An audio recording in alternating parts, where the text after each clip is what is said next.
जी नमस्कार, स्वागत है आप सभी प्रतियोगी अभ्यर्थियों का ग्रेड मंत्रा के यूट्यूब चैनल पर। आज जो हम नई यूनिट पढ़ेंगे वो हमारी यूनिट है भाषाई कौशलों का विकास। इसमें हम पढ़ेंगे सुनना, बोलना, पढ़ना और लिखना, शिक्षण अधिगम की सामग्री, जिसमें होगा पाठ्य पुस्तक और बहुमाध्यम एवं शिक्षण के अन्य साधन। ये जो हमारी पूरी यूनिट है और आज इस पूरी यूनिट को हम लेके चलेंगे और इसको कंप्लीट करेंगे। तो साथियों, इससे पहले जो हम शिक्षण तैयार कर रहे हैं, इसमें जो हमने पढ़ा था वो थी हमारी भाषा शिक्षण की विधि, भाषा शिक्षण के उपागम और भाषाई दक्षता का विकास। ये चीज़ हम पढ़ चुके हैं। तो आज हम जो नई यूनिट अपनी स्टार्ट कर रहे हैं वो है हमारी, तो इस पे हम बात कर रहे हैं। इसमें जो सबसे पहली चीज़ है वो है भाषाई कौशल। देखो, कौशल माने होता है सीखना और भाषाई मतलब होता है भाषा को कैसे करके हम सीखें, जिससे कि जो बच्चे हैं यानी कि हम कैसे करके सीखें या सिखाएं, और हम चूँकि टीचर बनने वाले, तो जो हमारे बच्चे हैं वो कैसे करके भाषा में दक्षता प्राप्त कर सकें, उसमें निपुण हो सकें, उसमें अच्छे से भाषा को और ज्ञान अर्जित कर सकें। तो ये चीज़ हो रही हमारी भाषाई कौशल में। भाषाई कौशल में सबसे पहले जो इम्पॉर्टेंस चीज़ है वो दो चीज़ें, तीन चीज़ें या चार चीज़ें हैं, वो समझिए। इसमें पहली अगर हम बात करें वो होता है सुनना, और दूसरा होता है बोलना, और तीसरा होता है पढ़ना, और चौथा होता है लिखना। तो इसको हम याद करने के लिए इसका जो क्रम है वो इसी ढंग से है, सुनना, बोलना, पढ़ना और लिखना। इसको यही क्रम से हम लिखें। तो इसके लिए अगर छोटी सी हम ट्रिक की बात करें जो अमूमन आप लोग जानते हैं, इसे ऐसे करके हम कर लेते हैं, सु, बो और पली। सु, बो, पली करके हम इसे याद कर सकते हैं। तो ये हो गई हमारी। इसमें अगर हम बात करें श्रवण कौशल की, अब श्रवण कौशल यानी कि सुनना, इसका जो एक ढंग का जो रूप है उसके लिए हम पढ़े लिखे की भाषा में कहते हैं श्रवण कौशल, यानी को जो सुनने की हमारी जो कौशल है वो हम कैसे होना चाहिए हमारे स्टूडेंट्स का, वो समझो। तो सुनने का कौशल, देखो ये जो पूरा शिक्षण है, जो पेडागॉजी है, ये इर्द गिर्द एक दूसरे के घूम रही है, वहीं से कोरिलेट है। आपको ऐसा लगेगा कि ये चीज़ हमने पहले पढ़ी, ये वही चीज़ है, लेकिन ऐसा नहीं है, कुछ ना कुछ इसमें नया है। अगर नया नहीं होता तो इसके जो टॉपिक्स के नाम इन्होंने रखे हैं या जो यूनिट बढ़ाई है तो वो क्यों बढ़ाई है। तो देखो, ये होता है श्रवण कौशल। श्रवण कौशल में सबसे जो इम्पोर्टेंट चीज़ होती है वो होती है जिज्ञासा। जैसे एक तरफ गीता का पाठ हो रहा है और एक तरफ गाने बज रहे हैं, अगर हमारी जिज्ञासा गाना सुनने की है तो हम गीता को पाठ को नहीं सुनने जाएं, क्योंकि उससे हमारे चरित्र का निर्माण होगा। अब ये हमारी मेंटलिटी पे डिपेंड कर रहा है कि हम गीता का पाठ पढ़ें, उससे हमारा उद्धार होने वाला है, या हम गाना सुने, उससे उद्धार होने वाला। तो वही चीज़ यहाँ पे आ रही। हमें भाषा सीखना है तो भाषा में हम क्या चीज़ सीख रहे हैं, समझ रहे हैं, वो चीज़ इंपॉर्टेंट हो जाती है। तो वही बात हमारे लिए अपने बच्चों को विकसित करना है, जिज्ञासा। इसमें सबसे पहली चीज़ हो जाती है जिज्ञासा। जिज्ञासा का अर्थ होता है जानने की इच्छा। जानने की इच्छा हमारी क्या है।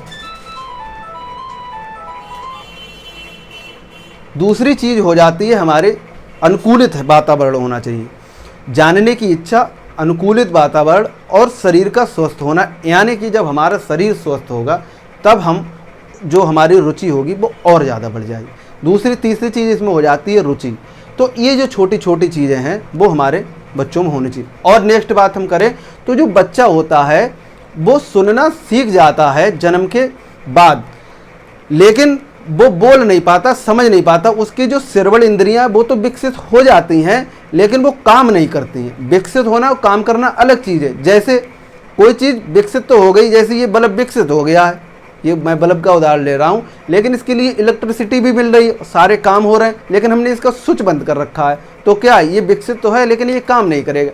ऐसी वहाँ पे वो चीज़ है कि जो बच्चा है हमारा, जो जन्म हुआ है, वो सुन तो रखा है, लेकिन उसके जो पूर्ण विकास है, वो कंप्लीट विकास है, जिसमें आदान प्रदान, सुन के जवाब देना और लेना, ये चीज़ वहाँ पर नहीं हो पाती है। तो ये जन्मजात जो है गुण पाया जाता है, सुनना। नेक्स्ट अगर हम बात करें तो वो हो जाएगा हमारा बोलना। अब बोलना में भी यही चीज़ है, जब बच्चा होता है तो वो बोलना सीखता है। अब बोलने सीखने की जब बात आती है तो वहाँ पर भी जो बच्चा होता है वो बोलना तो सीख लेता है, लेकिन कब सीख लेता है, जब उसके लिए वातावरण ठीक मिले।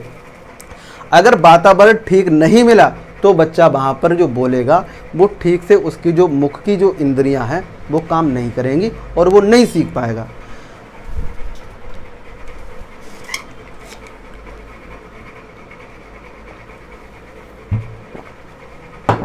तो जब उसकी इंद्रियां काम करने लगती हैं और उससे वैसा माहौल मिलता है, वातावरण मिलता है, तो वो अच्छे से सीख जाता है।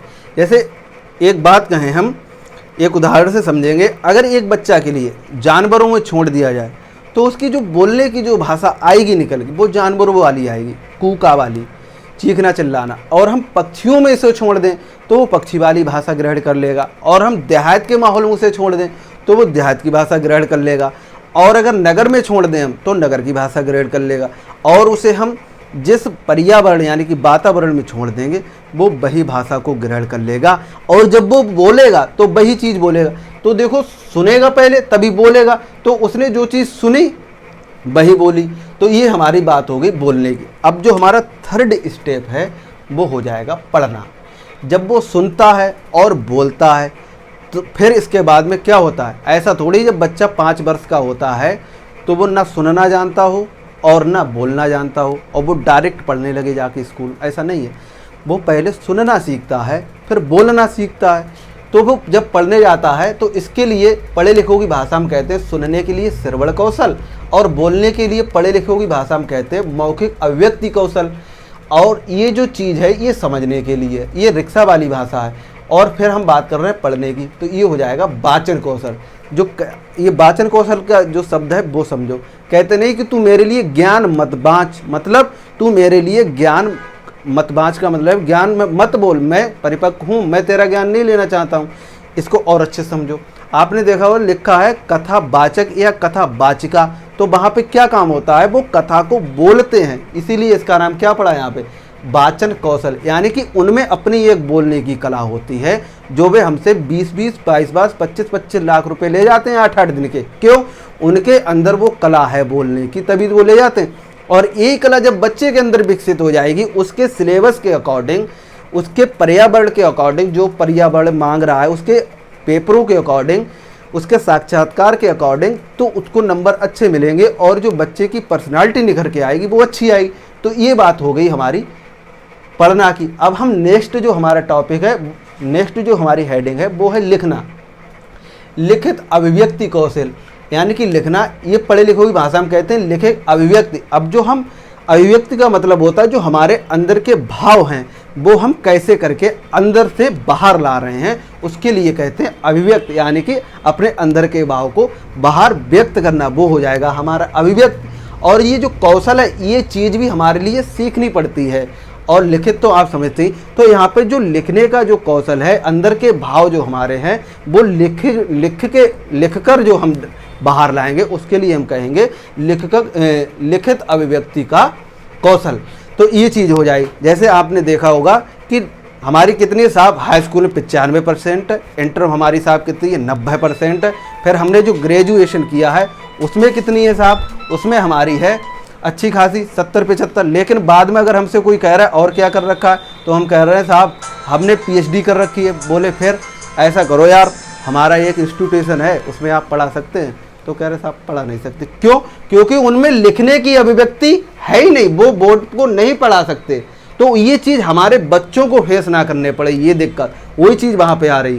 क्योंकि बच्चे, अब आपने पढ़ा दिया, बोलना सिखा दिया, सुनना सिखा दिया, लेकिन जब हम उससे कह रहे हैं बेटा ये चीज़ हमारे लिए लिख के दिखा दो। जैसे आपने देखा होगा कि आपने MA कर लिया किसमें, इंग्लिश, यानी मास्टर ऑफ आर्ट, आपने मास्टरी डिग्री ले रखी है MA में इंग्लिश से। हम आपसे कहें हमने आपको 500 रुपये दिए और ये 500 रुपये आप खर्च करके बता दीजिए हमारे लिए इंग्लिश में, A to Z इंग्लिश, तो वो मास्टर कहते ये हम नहीं कर पाएंगे। और ये छोटी सी बात है। तो यहाँ पे क्या चीज़ आ रही कि उनके अंदर, और आप उससे बात करेंगे व्याकरण, तो व्याकरण वो आपको बता दें कहाँ पे इजारम का प्रयोग होगा, कहाँ पे बाजबर का प्रयोग होगा, वो सारे बाहरों टेंस आपको पढ़ा देंगे, समझा देंगे। लेकिन उनसे वो चीज़ नहीं होगी। क्यों? क्योंकि उनने सिर्फ पढ़ लिया है लेकिन वो लिखना नहीं जान रहे, वो लिख के नहीं बता पाएंगे।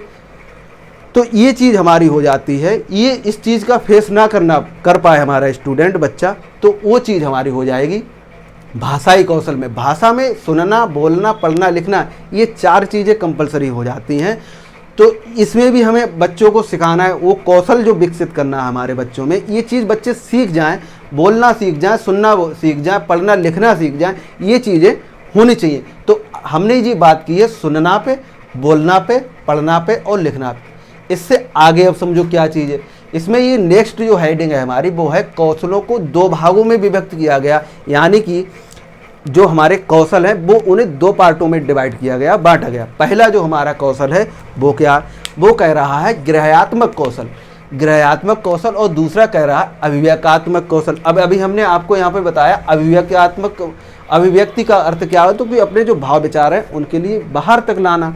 तो ऐसे ही कह रहे हैं। अब ग्रहात्मक जो कौशल है वो क्या है, ग्रहात्मक कौशल का अर्थ होता है जो चीज़ हम ग्रहण कर रहे हैं, यानी कि ले रहे हैं, ऑब्जर्व कर रहे हैं, तो वो क्या हो जाएगा हमारा, वो हो जाएगा ग्रहणात्मक कौशल। और नेक्स्ट जो हमारा वो है अभिव्यक्तात्मक कौशल, यानी कि जो हमने ग्रहण किया उसके लिए बाहर लाना। 2 चीज़ें हो गई।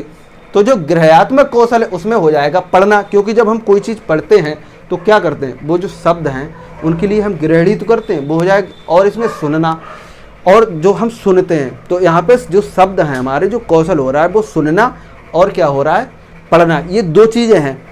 अब एक चीज़ और समझिए, जब आप पढ़ते हैं, गहन अध्ययन करते हैं, बिल्कुल आप डूब जाते हैं उसमें, तो आप एक चीज़ बताइए, क्या आप बोलते हैं? नहीं बोलते ना, उसमें पढ़ते हैं और वो शब्दों को अपनी मेमोरी में सेट करते हैं। तो इसमें, और दूसरा है सुनना, जब हम किसी बात को सुनते हैं जो हमारे लिए अच्छी लगती है, किसी का हम लेक्चर सुनते हैं, जैसे आप मेरे को अभी सुन रहे हैं, तो हो सकता है आपके लिए ज़्यादा अच्छा लग रहा हो, तभी तो आप मेरे लिए सुन रहे हैं, किसी दूसरों को भी सुनेंगे, लेकिन आप जितना अच्छा सुनेंगे उतने ही अच्छे आपके अंदर ये शब्द बैठेंगे। तो इसमें क्या है, आप इतने टाइम बिल्कुल निष्क्रिय बैठे होंगे, क्यों? क्योंकि यहाँ पे लिखने का कोई कारण नहीं चल रहा, आपको सिर्फ सुनना है। तो आप सुन रहे हैं और आप पढ़ रहे हैं, तो ये जो 2 चीज़ें हैं, पढ़ना और सुनना, ये क्या है, ये निष्क्रिय, यानी कि यहाँ पे जो व्यक्ति होता है, जो बच्चा है हमारा, वो कैसा होगा, निष्क्रिय होगा, वो सिर्फ ऑब्जर्व करेगा, देगा कुछ नहीं, यहाँ पे बाहर कुछ नहीं निकालेगा। लेकिन इसका जो दूसरा पार्ट है, जिसे 2 भागों में बांटा है, वो है हमारा अभिव्यक्तात्मक कौशल। इसमें क्या करेगा, बच्चा बोलेगा और लिखेगा। वही बात आ गई यहाँ पे, ये जो बोलना है और यहाँ पर जो लिखना है, तो यहाँ पे 2 चीज़ें होती, तो बोलना और लिखना। जैसे मैं यहाँ पर बोल रहा हूँ, या नेता बोलते हैं, या एक्टर्स अपने जो डायलॉग बोलते हैं, या आपने समाज में जो प्रतिष्ठित लोग हैं उनकी पंचायतों में आपने देखा होगा वो लोग बोलते हैं। तो जब वो बोलते हैं तो वो निष्क्रिय होते हैं, वो हाथ भी चलाते हैं, वो पैर भी चलाते हैं, वो हिलते हैं डुलते हैं, वो अपने पूरे शरीर को चलाते हैं, तभी वो वहाँ पर क्या होते हैं, सक्रिय, यानी क्रिया के सहित। तो वो क्या हो जाएगा हमारा, वो हो जाएगा सक्रिय मेथड। और लिखना, लिखने में भी हम क्या करते हैं, लिखने में अपनी पोजीशन देखते हैं कि हमारी कहाँ पर राइटिंग ठीक आ रही है, कहाँ पर हमारी जो बैठने की कंडीशन है, वो वातावरण हमारे अनुकूल है या नहीं है। तो वो चीज़ हमारी क्या आ जाएगी, वो आ जाएगी लिखने। तो यहाँ पे 2 बातें हुई। पहली हुई ग्रहात्मक कौशल, इसमें पढ़ना और सुनना, ये जो क्रिया होती है ये निष्क्रिय होती है। और दूसरी जो बात हुई हमारी वो है अभिव्यक्तात्मक जो कौशल है, उसमें बोलना और लिखना, ये 2 चीज़ें, इसमें निष्क्रिय होता। तो हमने क्या समझा, सुनना, बोलना, पढ़ना, लिखना। और इसको जो अगर हम बांटे कौशलों को, तो ये 2 भागों में डिवाइड हुआ है, ग्रहात्मक कौशल और हो जाएगा अभिव्यक्तात्मक कौशल। तो इसमें पढ़ना सुनना हो जाएगी, ये निष्क्रिय क्रिया है, और ये जो बोलना लिखना ये सक्रिय क्रिया है। तो ये 2 चीज़ें हमारी हो जाएगी। नेक्स्ट अगर हम बात करें, तो नेक्स्ट अगर हम बात करेंगे तो उसमें क्या हो जाएगा, वो समझो। मौखिक अभिव्यक्ति जो है वो क्या है, वो समझेंगे। मौखिक जो अभिव्यक्ति को विकसित करने की जो विधियां हैं वो कितनी है, वो हैं 2। वो कौन कौन सी हैं वो हम समझेंगे। बैटरी निकाल दो इसकी। तो दूसरी चीज़ है, अब ये क्या है, हम बात कर रहे हैं मौखिक अभिव्यक्ति को विकसित करने की जो विधियां हैं, क्योंकि हर एक काम करने की एक विधि होती है, ऐसा नहीं है मुँह उठाए और चलते बने। तो इसमें क्या क्या है वो समझेंगे। इसमें कह रहा है कि सस्वर वाचन, यानी कि स्वर के सहित वाचन। अब यहाँ पे स्वर के सहित का वाचन का मतलब नहीं है स्वर व्यंजन वाला, यहाँ पे और चीज़ है।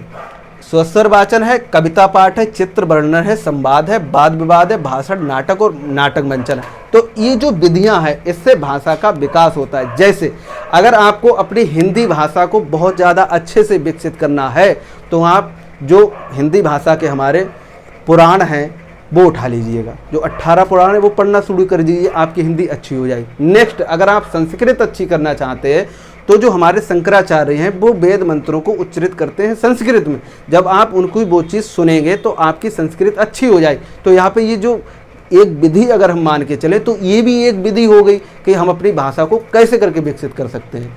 सस्वर वाचन, क्योंकि वो लोग बाँचते हैं, यानी मुख से अपने जो शब्द होते हैं वो निकालते हैं सस्वर वाचन में। अब कविता पाठ का यहाँ पर मतलब ये है कि जो कविता हम कहते हैं, कविता का पाठ है जब हम करते हैं, या तो हम खुद बोल के करते हैं या जो कवि बोलते हैं उनके द्वारा हम सुनते हैं, तो ये चीज़ यहाँ पर हो जाएगी कविता पाठ। तो यहाँ पर देखो भाषा की ज़रूरत पड़ रही है, या तो हम वो चीज़ दूसरे के द्वारा सुन रहे हैं या अपने द्वारा बोल रहे हैं, पढ़ रहे हैं, लिख रहे हैं, तो वहाँ पर भी भाषा की ज़रूरत पड़ रही। तो उसमें जो हम विकसित होंगे, जो अपने जो कौशलों को हम कैसे सीखें, जो विधियाँ हैं उनकी वो क्या है। सस्वर वाचन में हमने समझ लिया, कविता पाठ में हमने समझ लिया, क्योंकि कविता जो होती है वो किसी भाषा में तो लिखी जाएगी, ऐसा थोड़ी दो करके 4 उसमें गणित हो, या ऐसा नहीं उसमें जियोग्राफी हो कि नक्षत्र कितने, ये क्या है, वो क्या है, सूर्य चंद्रमा क्या कह रहा है। हाँ, सूर्य चंद्रमा के भाव को प्रकट जरूर करते हैं कविता में, वो चीज़ अलग है।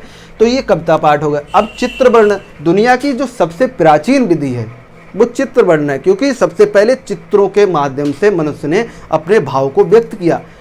ऐसा नहीं डायरेक्ट वो आया और लेखनी पकड़ी, उसने लिखना शुरू कर दिया, वो उसने अपने चित्रों के माध्यम से अपने भाव को व्यक्त किया। तो ये हो जाएगा चित्र वर्णन। जैसे आपने देखी होगी कोई सीनरी है, कोई फोटो है, तो उसमें क्या होता है, उसमें ये चीज़ तो होती है। एक सीनरी के जो पैसे बढ़ते हैं, जो महंगी बिकती है, वो क्यों बिकती है, क्योंकि उसमें वो चीज़ जो समझने वाले होते हैं वो समझते हैं, तभी तो वो इतनी महंगी बिकती है। तो ये चित्र वर्णन है, यानी कि बच्चों को हम भाषा का जो विकास कर सकते हैं वो चित्र वर्णनों से भी कर सकते हैं। कैसे कर सकते हैं वो समझो। जैसे एक हमने लेके गए उनके लिए सीनरी हॉल, और सीनरी हॉल में जो लगी हुई हैं फ़ोटो, उनको हमने बच्चों को दिखाया और बच्चों से कहा बेटा कि इन फ़ोटो को आप देखिएगा और लिखिए, या हम कह सकते हैं इनके बारे में हमारे लिए अभिव्यक्त कीजिए, बताइएगा कि इसमें आपके क्या भाव है। तो ये क्या विधि हो जाएगी, ये जो विधि हो जाएगी हमारी, वो क्या हो जाएगी, चित्र वर्णन। और नेक्स्ट जो हमारी विधि है वो क्या है, वो है हमारी संवाद। संवाद माने होता है बातचीत करना। जो संपादक आता है वो क्या करता है, वो पाठकों के और अपने बीच में बातचीत करता है। जो पाठक होते हैं वो उनके लिए आंकड़े प्रोवाइड कराते हैं, और उन आंकड़ों के हिसाब से जो संपादकीय होता है अखबार में वो देता है, ये आंकड़ों का ये चल रहा है। ऐसे संवाद तो दो प्रेमिकाओं के बीच हो सकता है, अध्यापक टीचर के बीच हो सकता है, माता पिता के बीच हो सकता है, जनता और राजनेता के बीच हो सकता है। तो ये जो संवाद है वो यही चीज़ है कि अपने बात को कहना और दूसरे को बात को सुनना, और एक सार्थक पॉइंट पर पहुंचना, एक सार्थक बिंदु तक वहाँ तक हम पहुँच जाएं, ये हमारा क्या हो जाएगा, ये हो जाएगा संवाद। ये जो मैं पढ़ा रहा हूँ शिक्षण, इसमें कोई लंबी चौड़ी बहुत बड़ी तोप नहीं है, ये सिर्फ सोचने का, समझने का एक तरीका, क्योंकि आप सब खुद टीचर हैं। लेकिन यहाँ पर क्वेश्चन जरूर बनते हैं, सबसे ज़्यादा जो क्वेश्चन पूछे गए हैं वो शिक्षण से ही पूछे गए हैं आज तक, तो ये चीज़ बहुत इंपॉर्टेंट हो जाती है। तो यहाँ पे ये बात हो गई। लेकिन ये चीज़ आप सोचते हो लिख के और मैं याद करूँ, रटूँ, उससे ये चीज़ विकसित हो जाएगी, ये भूल है हमारी। इस चीज़ को हम खुद अपने अंदर जब तक विकसित करना नहीं चाहेंगे तब तक ये चीज़ विकसित नहीं हो सकती। हमारा पढ़ा लिखा होना एक अलग चीज़ है, लेकिन समझदार होना अलग चीज़ है। तो वही चीज़ यहाँ पर आई, पढ़ लिख के आप इतना अच्छा पढ़ा दे ये दूसरी बात है, लेकिन आप पढ़े हुए कितने ये दूसरी बात। नेक्स्ट हमारा है वाद विवाद विधि। वाद विवाद विधि का मतलब यहाँ पर फिर वही आ जाता है कि एक मुद्दा हमने रह रखा, यानी कि एक हमारा जो मेन मोटो है वो हमने, जैसे अभी हम बात कर रहे हैं जनसंख्या नियंत्रण कानून की, या जो जनसंख्या जो नियंत्रण मुद्दा है, इस पे अगर हम बात करें तो इसमें दो पार्टियां बैठाई जाती हैं, दो पोर्शन। एक तरफ एक बच्चे बैठा दिए जाएंगे, एक तरफ एक बच्चे बैठा दिए।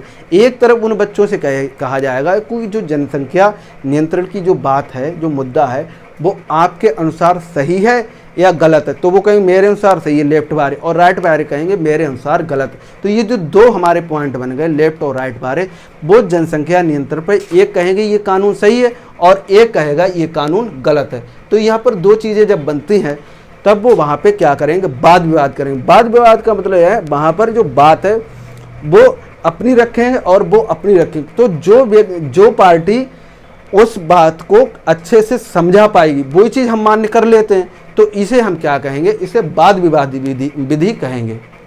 नेक्स्ट है हमारा भाषण विधि। ये जो भाषण विधि है ना, ये बहुत अपने आप में मायने रखती है। देखो एक टीचर अगर है वो, तो सबसे बड़ा उसका जो गुण हो सकता है वो हो सकता है उसके भाषण। भाषण से देखिए हमारे जो प्रधानमंत्री मोदी जी हैं वो क्या करते हैं, उन्हें जो जीता है, जनता का दिल जो जीता है वो भाषण से ही तो जीता। तो जो भाषण है वो क्या है, अब वो भाषण जब देते हैं तो ऐसा थोड़ी है कि वो आए मुंह उठा के बोल दिए, वो किसी ना किसी भाषा में जरूर देते होंगे, चाहे वो इंग्लिश में देते हों या गुजराती में देते हों या हिंदी में देते हों। तब जो अब वो अपनी जनता का दिल जीतते हैं, अपनी जनता को अपनी ओर आकर्षित करते हैं। तो ये एक कला है अपने आप में, बोलने की एक विधि है, तभी तो वो उस भाषण को इतने अच्छे से बोल पाते हैं। हमारे जो इससे पूर्व प्रधानमंत्री थे डॉक्टर मनमोहन सिंह, तो वो तो साहब इतना लंबा चौड़ा मौन धारण कर जाते, पता नहीं कि कोमा में चले गए। तो ये चीज़ उनमें पाई जाती। लेकिन जब नरेंद्र मोदी जी वहाँ पर अपनी इति गति जब लय बनाते हैं, रोकते हैं, तो वहाँ पे वो चीज़ अलग से बात बनती। क्यों? क्योंकि जब प्रधानमंत्री तो कहते हैं भाइयों बहनों, अब वो पता नहीं नेक्स्ट बात कौन सी कहेंगे, तो वहाँ पे सस्पेंशन में रहती है जनता, तो वहाँ पे और सुनने के लिए लालायित रहती है। तो ये चीज़ अपने आप में जो भाषण है वो बहुत बड़े मायने रखता है। और ये जो भाषण की विधि सबसे ज़्यादा मायने रखती है कौन? वो रखती है हमारी राजनीतिक पार्टियाँ। राजनीतिक पार्टी में वही आदमी उतनी अच्छे से आगे तक पहुँच सकता है जो व्यक्ति जितना ज़्यादा क्या कर सकता है, वो जनता को दिल में जगह बना सकता है। और ये कला आप तभी से विकसित की जा सकती है जब आप भाषण बहुत अच्छे से जानते होंगे। भाषण आदमी वही दे सकता है जिसे सारी चीज़ों का बहुत अच्छे से ज्ञान हो।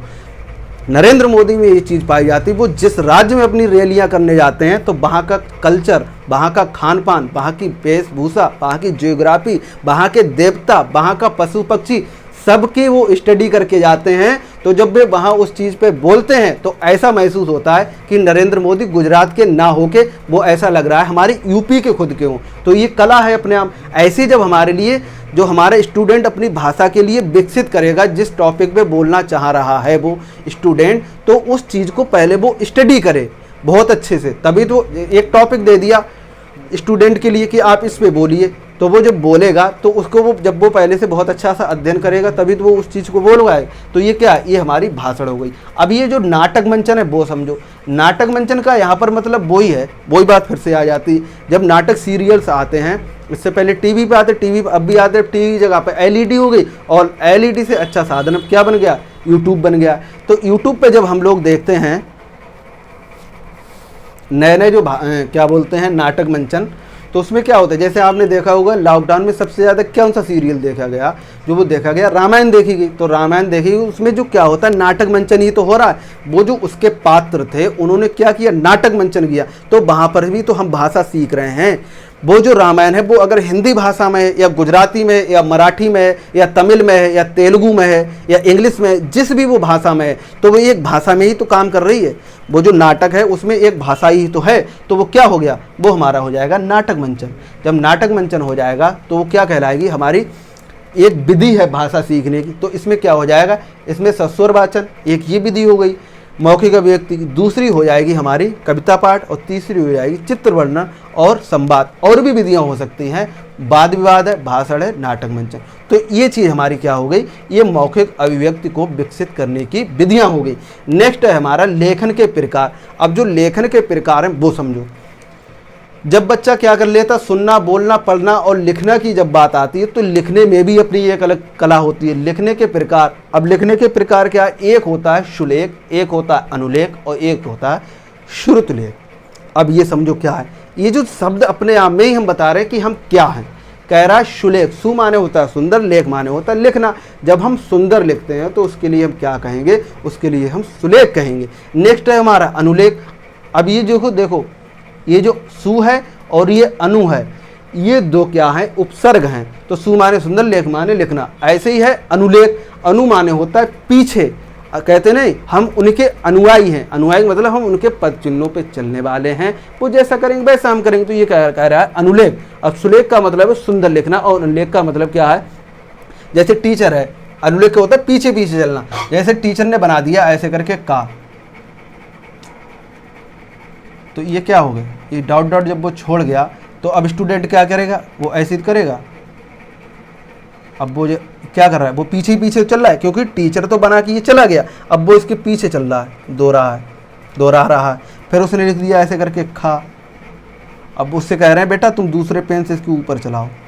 ये बहुत प्राचीन विधियां हैं। अब वर्तमान में क्या हो रहा है, वर्तमान में जो आ रही है स्लेटें उसमें गड्ढे हैं, यानी जो खा बना हुआ होगा वो 3D फॉर्म में होगा, इस टाइप से गड्ढे टाइप का होगा। तो बच्चे उसके क्या कहते हैं, बेटा तुम इसमें उंगलियां चलाओ।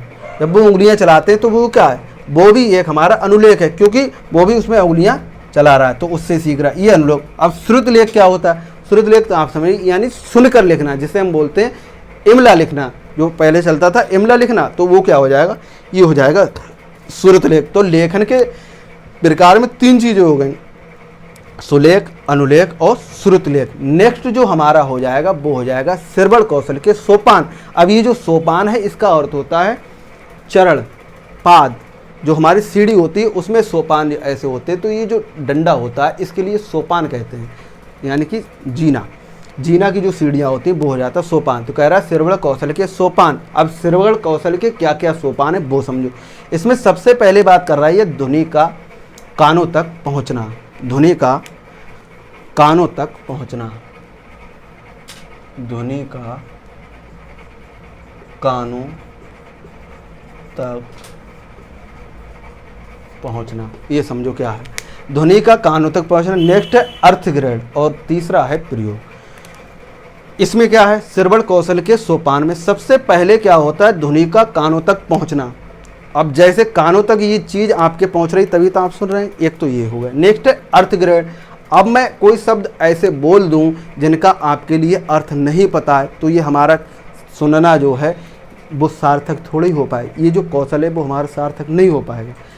तो इसे हम क्या कहेंगे, इसे कहेंगे अर्थ ग्रहण। और तीसरा क्या है, ध्वनि का कानों तक पहुंचना, फिर उसका अर्थ ग्रहण करना और फिर उसका प्रयोग करना, यानी कि हम बोलेंगे और उसका प्रयोग करेंगे, तो ये हो गया प्रयोग करना। ध्वनि का कानों तक पहुंचना, ध्वनि का जब कानों तक पहुंचता है तो क्या करता है, सबसे पहले जो मस्तिष्क वर्क करता है वो करता है कि इसका आखिर अर्थ क्या है। अब जैसे मैंने यहाँ पर लिख दिया कमल, जैसे मैंने बोला कमल, तो जब आपने कमल सुना तो माइंड एकदम वर्क करने लगा कि कमल तो ये है, लेकिन इसका आपके माइंड में एकदम चित्र आ गया होगा बनके कि कमल इस टाइप का होता है, तो आपने कमल समझ लिया। तो इसी क्या कहेंगे, इसी कहेंगे अर्थ ग्रहण करना, यानी कि ये जो चीज़ है अर्थ। ऐसे ही हमारा जैसे पानी हमने बोला, तो पानी क्या है, एकदम हमारे आपके दिमाग में जो चित्र बनेगा वो पानी का बनेगा। तो वहाँ पे आप समझ रहे हैं कि पानी एक ऐसा होता है और पानी अर्थ ग्रहण में वो चीज़ समझ जाए कि ये है और कमल का ये है। ऐसे XYZ कोई भी एग्जाम्पल हो सकते हैं। मैथ पता क्यों कठिन लगता है, क्योंकि मैथ जो काम करता है वो चित्र पे काम नहीं करता है, वो अंकों पे काम करता है। अगर मैथ को जो पढ़ाने वाले टीचर्स हैं वो चित्र के माध्यम से पढ़ाएं तो वो सबसे सरल विषय बन सकता है, लेकिन वो ऐसे नहीं पढ़ाते हैं। हिंदी क्यों सरल है और लैंग्वेजेस क्यों सरल है, वो इसलिए सरल है कि वो जो भी बोलती हैं वो उनका हमारे माइंड में चित्र बन जाता है। और जो हमारा माइंड है वो चित्रात्मक काम करता है, वो ध्वन्यात्मक और दृष्टात्मक ध्वनि से ज़्यादा दृष्टि पे काम करता है। इसीलिए कहते हैं पहले क्या होता, खाली स्टूडेंटों को जो सिखाया जाता था वो गुरु के माध्यम से सुनाकर सिखाया जाता था और बोल के। अब क्या, अब डिजिटल बोर्ड आ गए, उसमें क्या बच्चा देख भी रहा है, सुन भी रहा है और क्या कर रहा है, उसका अर्थ भी ग्रहण कर रहा है, और कहीं पर दिक्कत आ रही तो वो लिख के भी देख रहा है। तो यहाँ पे ये चीज़ आ गई। तो वही चीज़ ये कहना चाह रहा है कि अर्थ ग्रहण। फिर है प्रयोग। जब इन 2 चरणों से बच्चा गुजर जाता है फिर वो क्या करता है, वो प्रयोग करता है, फिर वो बोल के देखता है। जैसे आपने और हमने छोटे पे सभी ने ये काम करे होंगे। हमारा फेवरेट जो क्या बोलते हैं हीरो है, जो नायक है, जब वो कोई डायलॉग बोलता है तो हम चलते चलते वो डायलॉग को दोहराते हैं। और अगर हम घर में अकेले हैं, कोई नहीं है, तो हम उस डायलॉग का प्रयोग करते हैं। या हमारी बच्चा पार्टी एक अलग है तो हम एक दूसरे को बताते हैं कि हम ये डायलॉग कैसे करके बोला जाएगा, और वो बच्चा भी सीखता है, क्योंकि वहाँ पे हमें शर्म नहीं लगती है। हम प्रयोग कर रहे हैं ना, भाई हमारी मेजोरिटी है वहाँ पे, हमारी जैसे जब पागलपंथी वहाँ पे इकट्ठी हुई है तो वहाँ पे क्या होगी, तो वो डायलॉग हम बोलते हैं। जैसे राजकुमार के सबसे फेमस डायलॉग है कि हम तुम्हें मारेंगे और ज़रूर मारेंगे, वो जगह भी हमारी होगी और वो समय भी हमारा होगा। तो ये क्या है, ये डायलॉग हो गया। तो वो क्या कर रहा है, प्रयोग कर रहा है। ऐसे ये लिखित अभिव्यक्ति कौशल, यानी कि जो लिखना है वो भी अपने आप में एक कौशल है। कैसे, वो समझो। वो क्या चीज़, जैसे आपने देखा हुआ PhD करके आए और उनसे कहो कि बोर्ड पे सीधा लिख दो तो उनके हाथ पैर फूल जाते हैं सीधा लिखने के लिए। क्यों, क्योंकि उनमें ये चीज़ विकसित ही नहीं हुई। PhD उन्होंने कॉपी पे की है, ना कि बोर्ड पे की है। तो उनके लिए जब B.Ed करना पड़ेगा तब उनकी अकल ठिकाने आती है कि ये जो लिखना पढ़ना क्या होता है। वो ऐसे करके उल्टा सीधा लिख के चले जाए। और ऐसा बहुत बार होता है कि वो PhD तो करे आएँ और बड़े बच्चों को पढ़ाना है, तो बड़े बच्चों को जब वो पढ़ाते हैं तो वो ऐसा नहीं B.Ed करके आएंगे, क्योंकि बड़े बच्चे वो चीज़ समझ रहे हैं कि ये हमारे जो अध्यापक हैं उन्हें तो ज्ञान से मतलब है, उनकी ये पढ़ाने की जो कला है उससे मतलब नहीं है। तो वहाँ पे वो चीज़ और ज़्यादा अच्छे से विकसित हो जाती है। लेकिन छोटे बालकों के लिए ये चीज़ बहुत ज़्यादा डिपेंड करती है। छोटे बालकों में यहाँ तक कि पाया जाता है, आपने ऐसे करके लिख दिया राम स्कूल जाता है, आपने ऐसे करके लिख दिया राम स्कूल जाता है। अब बच्चे क्या कर रहे हैं, अनुकरण कर रहे हैं, और आपने धोखे से आपका डस्टर ऐसे पे मारकर ऐसे लग गया, तो जब बच्चा उतारेगा, जब वो अनुलेख करेगा, जब वो वहाँ से उसके लिए सुलेख करेगा, तो क्या करेगा, वो डॉट यहाँ पे लगा देगा। और ये हमारे भी साथ होता है। तो ये लिखने में तो अपनी एक कला है। ये चीज़ इस चीज़ में किसको दक्षता प्रदान हासिल करनी चाहिए, वो करनी चाहिए हमारे टीचर को। आपने देखा होगा कुछ हमारी जो हेडिंग्स होती हैं, जब हम किसी नए विषय से जब हमारा पाला पड़ता है, तो अब टीचर जो लिखता है तो वो तो ऐसे करके सारे में ऐसे लिख देता, बाद में ऐसे कर देता, तो हमें भी नहीं पता ये क्या चीज़ है, फिर हम भी ऐसे कर देते हैं। लेकिन हमें पता ही कोई चीज़ हमसे गलती हो रही, हमने कर तो लिया वहाँ पे, तो हम उस चीज़ को क्या करते हैं, या तो जो उसका पढ़ा लिखा जानकार उससे पूछते ये क्या मामला है, या हम उसे किताब से मैच करते हैं कि यहाँ पे ये उन्होंने क्या चीज़ बनाई। जैसे हमने ऐसे करके नदी लिख दी, अब नदी जैसे हमने यहाँ पे बाढ़ लिख दी, अब बाढ़ में यहाँ पे पता लगी ये चीज़ है, ये जो बूंदी है ये पता लगी या ना लगी, तो ये छोटे स्तर की बात कर रहा हूँ। ऐसे बड़े बड़े लेवल पे भी होता। तो यहाँ पे क्या चीज़ है कि लिखित अभिव्यक्ति कौशल, हमें लिखना भी सीखना पड़ता है। हम टीचर हो गए हैं, हम पढ़ लिख के आए हैं, लेकिन तब भी हमारे लिए ये गुण अपने आप में विकसित करना है। कहीं बच्चा गलत मार्ग पर तो नहीं पहुँच रहा है, ये चीज़ हमारे लिए बहुत ज़रूरी हो जाती है। तो लिखित अभिव्यक्ति के कौशल को हम क्या कहेंगे, लिखना कहें। अब इसमें हमारी क्या होती है वो समझते हैं। लिखित जो अभिव्यक्ति कौशल है, जो हमारा स्टूडेंट है वो भी तो लिख के हमारे लिए बताएगा। ये गुण हम उसमें विकसित करेंगे। क्यों? क्योंकि जब वो परीक्षाएं देगा तो वो कॉपियों पे ही तो लिखेगा। जब वो कॉपियों पे लिखेगा तो उसमें क्या होता है, जब उसमें अगर ये चीज़ विकसित नहीं होगी तो वो कैसे हमारे लिए अपनी अभिव्यक्ति को क्या बोलते हैं आपके सामने ला पाएगा, कॉपी पे कैसे विकसित कर पाएगा, लिख पाएगा, वहाँ पर रिप्रेजेंट कर पाएगा। तो वो चीज़ हमारे लिए ये भी सीखना होती है, लिखित अभिव्यक्ति कौशल का लिखना। अब हम बात कर रहे हैं नेक्स्ट, वो हमारी क्या है, वाचन के प्रकार। अब वाचन के प्रकार, इसमें स्वस्वर वाचन। देखो यहाँ पर क्या चीज़ थी, यहाँ पे वाचन को विकसित करने की विधियाँ, मौखिक अभिव्यक्ति को करने की विधियाँ थी, और यहाँ पर फिर से आगे वाचन के प्रकार। अभी यहाँ पर क्या था हमारा, पढ़ना यानी कि वाचन।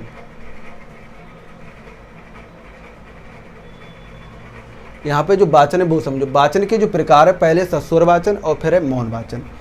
सस्वर वाचन का मतलब यहाँ पर कोई ज़्यादा लंबी चौड़ी बात नहीं है, सिर्फ बोलना, यानी कि हमारे लिए बोल के अपनी बात को रखना है, तो वो क्या हो जाएगी। और बोल के मतलब यहाँ पे ये जो ध्वनि है वो हमारे से बाहर आए और दूसरी व्यक्ति को कानों तक पहुँच जाए, तो ये क्या हो जाए, कि हमारे सस्वर वाचन है। मौन वाचन का मतलब ये है, जब हम किताबें पढ़ते हैं, जब हम गहन अध्ययन में जाते हैं, डूब जाते हैं, बिल्कुल लीन हो जाते हैं, तो उसमें क्या होता है, हम अपने सिर्फ होंठ चलाते हैं। कुछ लोगों की आदत होती है, या कुछ लोग अपने मस्तिष्क में पढ़ते हैं, तो वो क्या हो जाए, मौन वाचन हो जाएगा। लेकिन वो बोल तो रहा है लेकिन मौन होकर बोल रहा है, तो ये दो चीज़ें होगी। नेक्स्ट जो हमारा आया है वाचन के शिक्षण विधियाँ। तो वाचन की जो शिक्षण विधियाँ हैं, वाचन शिक्षण की जो विधियाँ हैं वो है, एक है वर्ण विधि, एक है शब्द विधि, और एक है वाक्य विधि, और एक है वर्णन विधि। ये जो हमारी चार विधियाँ हैं वो हम समझते हैं कौन कौन सी होती है। एक होता है वर्ण विधि। वर्ण विधि में क्या होता है, वर्ण में जो होता है वो वर्ण यानी जैसे ये है, ये क्या है, ये अपने आप में एक वर्ण है, तो वर्ण विधि है, वाचन शिक्षण की वर्ण विधियाँ। फिर क्या होता है, शब्द विधि, यानी कि जो वाचन जब बच्चा करता है पहले उसके लिए हम वर्ण सिखाते हैं, फिर शब्द सिखाते हैं, फिर वाक्य सिखाते हैं, फिर हम कहते हैं वर्णन कैसे किया जाता है वो चीज़ सिखाते हैं। तो ये चीज़ जो है वर्ण विधि में, शब्द विधि में, वाक्य विधि और वर्ण विधि। नेक्स्ट जो हमारा आता है वाचन प्रक्रिया के सोपान। वाचन प्रक्रिया के क्या क्या सोपान होते हैं, क्या क्या सीढ़ियाँ होती हैं, क्या क्या पद होते हैं, चरण होते हैं। एक होता है प्रत्यक्षीकरण, एक होता है अर्थग्रहण और एक होता है प्रयोग। वाचन की जो प्रक्रिया होती है, प्रत्यक्षीकरण का मतलब होता है आमने सामने। जैसे मैं आपके सामने हूँ, भले ही वो डिवाइस के माध्यम से सामने हूँ, और आप तो अपने आप में हैं, तो ये क्या हो जाए, ये प्रत्यक्षीकरण हो जाए, ये डिजिटल बात हो रही। वैसे प्रत्यक्षीकरण का मतलब ये है दो व्यक्ति आमने सामने हों, तो उसके लिए क्या कहें, कहते नहीं प्रत्यक्ष प्रमाण, यानी कि आमने सामने, वो क्या हो जाए प्रत्यक्षीकरण। और अर्थग्रहण, एक अर्थग्रहण होता है। अर्थग्रहण में क्या होता है, जैसे मैं अभी बोल रहा हूँ और आप सुन रहे हैं, फिर इसका अर्थ ग्रहण कर रहे हैं, तो एक ये हो जाएगा।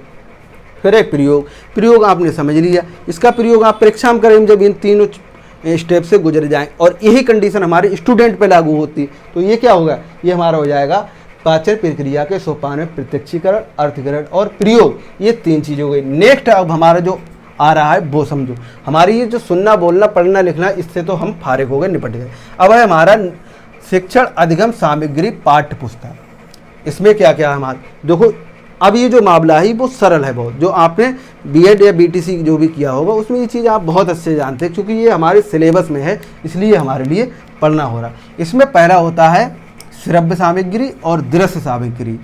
ये क्रम इसका ऊपर नीचे हो सकता है, इसमें कोई इशू नहीं। तो पहला श्रव्य सामग्री यानी कि जो सुनने की सामग्री है, तो ग्रामोफोन से स्टूडेंट हमारे सुनते हैं। फिर हमारा टेप रिकॉर्डर, हमारे स्टूडेंट को टेप रिकॉर्डर के माध्यम से भी हम वो चीज़ सुनाते हैं। फिर है रेडियो। अब ये जो रेडियो लिखा है ये बिल्कुल शुद्ध लिखा है, हम रेडियो ऐसे करके लिखते हैं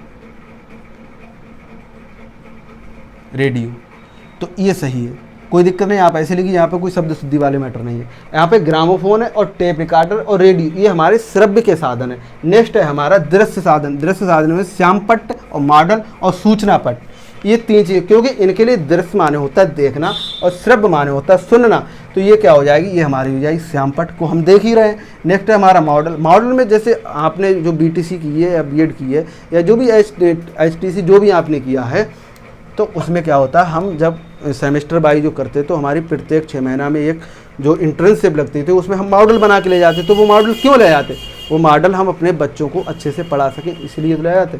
अब सूचना पट है, सूचना पट में कोई सूचना जैसे छुट्टी की सूचना है या कोई नए महोत्सव की सूचना है, तो वो क्या हो जाए, ये हमारी देखने के साधन में आ जाएगा। नेक्स्ट जो हमारा फ्लेनर बोर्ड, फ्लेनर बोर्ड भी हम क्या बोलते हैं देखते हैं। फिर है ग्राफ मानचित्र या रेखा चित्र। ग्राफ भी जो ग्राफ ऐसे करके बनते हैं, 2010 के बाद में ये चीज़ बंद कर दी हाई स्कूल में। इससे पहले जो ग्राफ बनते थे तो वो सिखाते थे, अभी हटा दिया कोर्स से। फिर है ये जो ग्राफ, फिर है मानचित्र। मानचित्र आप समझते हैं जैसे भारत का नक्शा है या अन्य राज्य का नक्शा है या हमारे जिला का नक्शा है, तो मानचित्र। रेखा चित्र, रेखा चित्र आप समझिए जो रेखाओं के द्वारा चित्र बनाए जाते हैं वो रेखा चित्र होते हैं। ग्लोब, ग्लोब वही होता है, वो पृथ्वी इस टाइप की होती है, आप समझ ही रहे होंगे, तो पृथ्वी इस टाइप से जो होती है वो ग्लोब कहलाती है। फिर है चार्ट, जैसे छोटे स्कूल में प्राइमरी में क्या होते हैं, चार्ट लगे होते हैं, ए से लेके जेड तक के उसमें लिखे होते हैं, क्या बोलते हैं, अक्षर वर्ण, और उसमें आगे उसके चित्र बने होते हैं, वो हो गया चार्ट। फिर हो गया हमारा स्लाइड। स्लाइड भी यही काम करती है, स्लाइड एक एक करके वो दिखाई जाती है, वो स्लाइड हो जाती।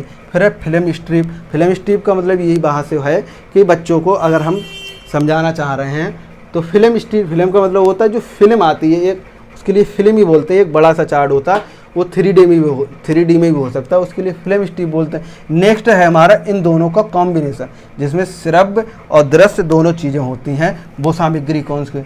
तो जो नाटक जब हम देखते हैं तो उसमें सुनते भी हैं और देखते भी हैं। ऐसी टेलीविज़न होता है, उसमें हम क्या करते हैं, उसमें जो चित्र होते हैं वो भी हम देखते हैं और उसकी जो आवाज़ होती है वो भी हम सुनते हैं, तो वो दो तरीक़ा से हम सुने। फिर है चलचित्र। चलचित्र में भी यही होता है, जब जैसे गाना चलता है तो उस वहाँ पे वो चीज़ आती है, वो चलचित्र। और कठपुतली, कठपुतलियाँ जो होती हैं वो आपने देखी होती हैं, उसमें भी यही चीज़ होता है, वहाँ पे हम सुनते हैं और देखते हैं। फिर है हमारा भाषाई अधिगम की जो अभिक्षमताएँ होती हैं, यानी कि जो विकार हैं, जो डिसेबिलिटी है, वो क्या क्या। फिर हम इसके बाद हम पढ़ेंगे बहुमाध्यम एवं शिक्षा ग्रहण के अन्य साधन। तो पहले हम बात इनकी कर लेते हैं, क्योंकि हम भाषा पढ़ रहे हैं तो भाषा से संबंधित जो भी हमारी डिसेबिलिटी हैं, जो हमारी अभिक्षमताएं हैं, वो हम बात करते हैं। सबसे पहले हम कर लेते हैं डिस्लेक्सिया। डिस्लेक्सिया में क्या होता है, ये एक पठन विकार है, यानी कि पढ़ने से संबंधित एक कमी है, डिसेबिलिटी है, वो हमारा हो जाएगा पठन विकार। वो ऐसे पूछ लेगा कि जो डिस्लेक्सिया है वो किससे संबंधित है, तो हम लगाएंगे पठन विकार। ऐसी है डिस्ग्राफिया। अब डिस्ग्राफिया क्या है, ये लेखन से संबंधित है। अब इसके जहाँ पे डिस लग जाए वहाँ पे विकृति से आप अर्थ लगाना, सीधी सी बात है। अब ग्राफिया मतलब क्या, जब हम लिखते हैं तो वो एक ग्राफी की तरह तो लिखते हैं, वो क्या हो जाए, लेखन संबंधी हो जाए।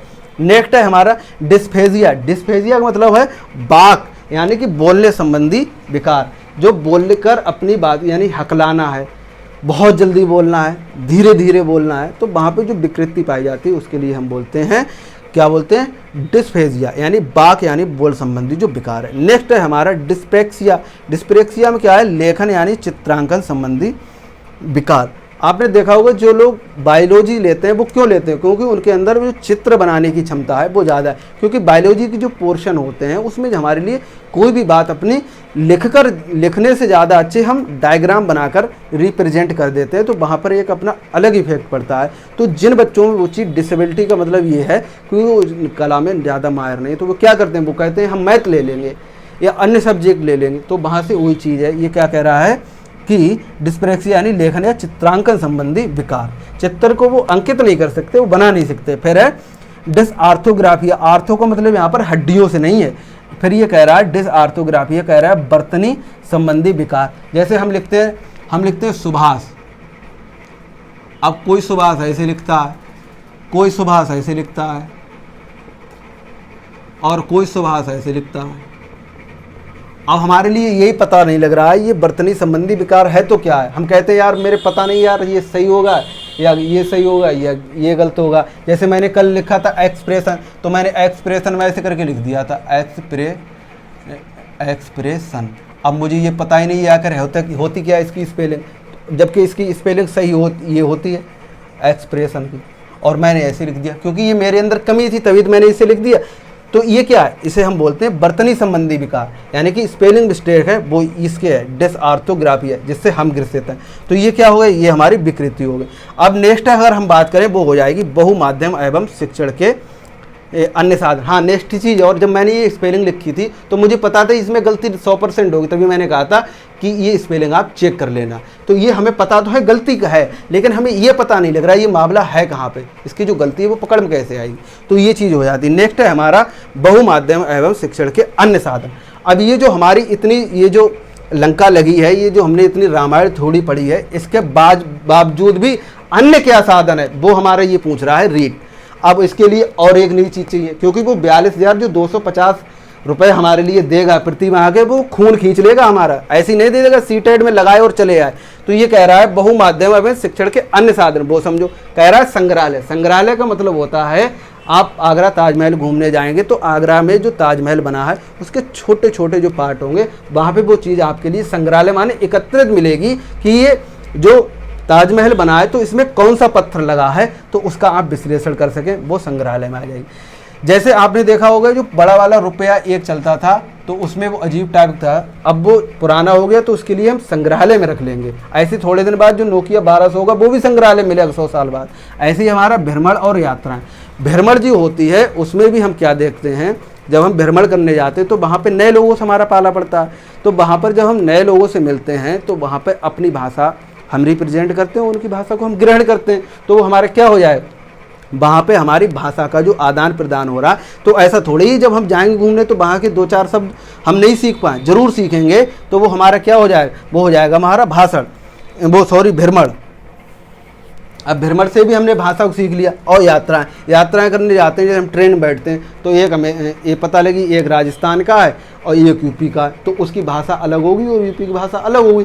तो इन दोनों को कॉम्बिनेशन जब होता है तो वो अपनी भाषा में बात करता है, वो अपनी भाषा में बात करता है, तो वहाँ से भी हम सीखते हैं। नेक्स्ट है हमारा मिनी कंप्यूटर।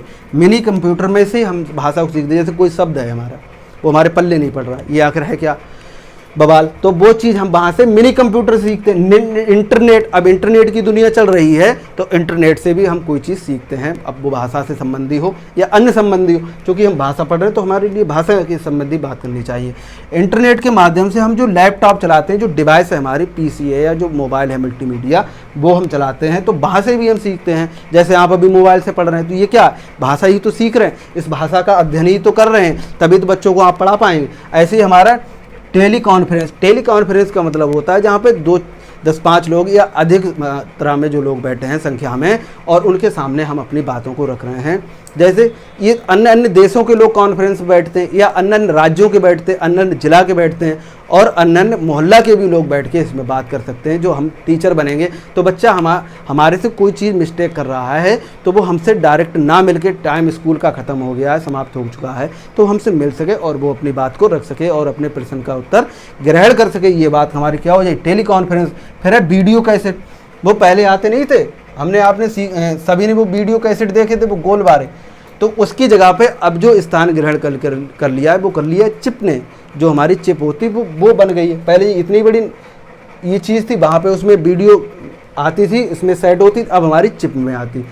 तो क्या है वो वीडियो कैसेट, तो वहाँ से भी हम क्या करते हैं, जैसे कोई हमने पढ़ाया, रिकॉर्ड कर दिया, वो रिकॉर्ड के माध्यम से स्टूडेंट तक पहुँचा दिया और वहाँ से वो बच्चा सीख रहा है। नेक्स्ट है हमारा रोल प्ले। रोल प्ले करने का अर्थ ये है कि जो भाषा हम सिखाना चाह रहे हैं बच्चों को वो डायरेक्टली हमने बोल के ही बता दी और बच्चे से उससे कह दिया कि बेटा तू भी ऐसा कर, तो ये क्या हो जाएगा, ये हो जाएगा हमारा रोल प्ले। नेक्स्ट है हमारा प्रयोगशाला। प्रयोगशालाओं में क्या होता है, जो फोनेटिक्स सिखाई जाती है, भाषाओं को बच्चों को प्रयोग करके बताया जाता है। स्टूडेंट होगा वहाँ पर और टीचर होगा, वो होगा वहाँ पे, वो भाषा को बच्चों को कैसे करके सिखाएं, वो चीज़ वहाँ पे प्रयोग करके देखते हैं कि बच्चा हमारा कितना इसमें पहले से इम्प्रूव हुआ है और इसमें अब क्या कमी रह गई, तो वो क्या हो जाएगी, वो हमारी प्रयोगशालाओं के माध्यम से भाषा को सीखने के साधन बन जाएंगे। तो आज हमने जो चीज़ सीखी है वो है भाषाई कौशल में कौशलों का विकास, सुनना, बोलना, पढ़ना और लिखना, ये चीज़ समझी। फिर हमने शिक्षण अधिगम की सामग्री पाठ्य पुस्तक सीखी। फिर हमने जो सीखा है वो है दृश्य श्रव्य सामग्री भाषाई अधिगम अभिक्षमताएं जो डिसेबिलिटी है, वो उसके बारे में हमने सीखा। फिर हमने बहुमाध्यम एवं शिक्षण के अन्य साधन, इस पर हमने आज से बात की। तो एक बार हम फिर से देख लेते हैं। इसमें है भाषाई कौशल में आ जाएगा हमारा सुनना यानी कि श्रवण कौशल, और बोलना यानी कि मौखिक अभिव्यक्ति कौशल। नेक्स्ट हो जाएगा पढ़ना यानी कि वाचन कौशल, और फिर हमारा हो जाएगा लिखना यानी कि लिखित अभिव्यक्ति कौशल। नेक्स्ट है हमारा कौशलों को दो भागों में विभाजित किया गया, वो पहला है गृहम्यात्मक कौशल, नेक्स्ट है अविवेकात्मक कौशल। इसमें पढ़ना सुनना ये निष्क्रिय है यहाँ पे, और बोलना और लिखना यहाँ पे स्टूडेंट सक्रिय रहता है। नेक्स्ट है हमारा श्रवण कौशल को विकसित करने की विधियाँ, वो कौन कौन सी है, हमारा है सस्वर वाचन, प्रश्नोत्तरी जो विधि है, कहानी है या कहानी कहना है, या सुनने की जो विधि है, या जो श्रुत लेख विधि है, भाषण विधि है, वाद विवाद विधि है, इनके माध्यम से भी हम श्रवण कर सकते हैं। जो हमसे छूट गया था, तो इसमें कोई लंबी चौड़ी बात नहीं, वो आप बहुत अच्छे से समझ रहे हैं। इसमें प्रश्न उत्तरी के माध्यम से भी बच्चों को, जैसे इंटरव्यू में जब बैठते हैं तो उसमें क्या होता है, वो क्वेश्चन करते हैं हमारे जो एग्जामिनर होते हैं, और हम उसका उत्तर देते हैं। ये क्या हो जाए, प्रश्न उत्तरी विधि से भी हम भाषा को सीखते हैं। कहानी है, कहानी जब हम कहानी कहना है, जब कहानी जो सुनाती हैं दादी माँ या जो हमारे टीचर महोदय होते हैं, शिक्षिकाएं होती हैं, वो बच्चों को कहानी सुनाती हैं, तो वो वहाँ पे वो चीज़ हो गई। सुनने की विधि है, उसमें वही बात हो गई। शुद्ध सुनकर जो लिखना होता है वो भी अपने आप विधि है। भाषण विधि है, वो हो ही गई। वाद विवाद भी, तो ये चीज़ें हैं, इनकी भी अपनी एक विधि है, वो चीज़ वहाँ पे आ गई। नेक्स्ट है हमारा मौखिक अभिव्यक्ति को व्यक्त करने की विधियाँ, ये हो जाएगी सस्वर, कविता, चित्र, वर्ण, संवाद, वाद विवाद, भाषण, नाटक, मंचन।